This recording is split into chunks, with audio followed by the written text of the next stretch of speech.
Hi, പ്രമോദാണ്. ഇന്നൊരു കഥയായാലോ? ഈ കഥയ്ക്ക് വർഷങ്ങളുടെ ബാക്കപ്പ് ഉണ്ട് കേട്ടോ. നിങ്ങളിപ്പോൾ ഈ കാണുന്ന എൻ്റെ രൂപം കുറച്ച് നാൾ മുമ്പ് ഇങ്ങനെയല്ലായിരുന്നു.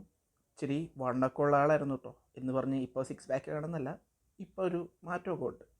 നമ്മൾ സ്കൂളിലും കോളേജിലൊക്കെ പഠിക്കുമ്പോൾ വണ്ണമുള്ളവർ എങ്ങനെയാണ് നമ്മൾ ട്രീറ്റ് ചെയ്യുന്നതെന്ന് ഓരോരുത്തരെ ഒക്കെ അറിയാവുന്ന വണ്ണമുള്ളവർക്ക് ശരിക്കും മനസ്സിലാവും.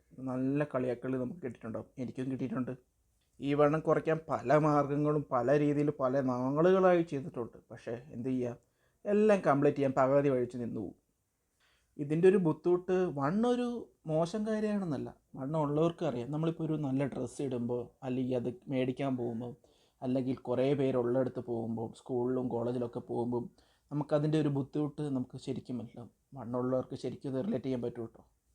അങ്ങനെ എൻ്റെ വണ്ണം അതിൻ്റെ എക്സ്ട്രീമായിട്ട്, എൻ്റെ എക്സ്ട്രീമായിട്ടോ, ഒരു 124 124 kgs. എനിക്കത് ഒരുപാട് പ്രശ്നങ്ങൾ ഉണ്ടാക്കാൻ തുടങ്ങി. അതായത് നമ്മൾ സ്റ്റെപ്പ് കയറുമ്പോൾ, അല്ലെങ്കിൽ കൂടുതൽ നടക്കുമ്പോൾ ഒക്കെ നന്നായിട്ട് കിതയ്ക്കാനും നമുക്കൊരു ബ്രീത്തിങ്ങിനൊക്കെ ഇഷ്യൂസൊക്കെ വന്നു തുടങ്ങിയ സമയത്താണ് ഇതൊന്ന് മാറണം, ഇങ്ങനെ ആയാൽ പോരാന്നൊരു തോന്നൽ എനിക്കുണ്ടായത്. ഈ ജേണി അത്ര എളുപ്പമല്ല എന്ന് എനിക്ക് നന്നായിട്ട് അറിയാം. നല്ല പെയിനുണ്ട്. നമ്മൾ വണ്ണം കുറഞ്ഞു നമ്മൾ ജസ്റ്റ് വീഡിയോ കാണുന്നതിൽ അത്ര സിമ്പിളല്ല കേട്ടോ. നമ്മൾ നല്ല പെയിന് എല്ലാവർക്കും അനുഭവിക്കുന്നുണ്ട്. അത് ചിലർക്ക് മനസ്സിലാവും.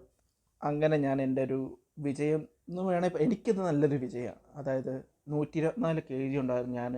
ഇന്നലെ ഞാൻ വെയിറ്റ് നോക്കിയ സമയത്ത് എനിക്ക് 103 കിലോ. 124 103 എത്തിയെന്ന് പറഞ്ഞാൽ കുറേ യാത്ര ചെയ്തിട്ടാട്ടോ.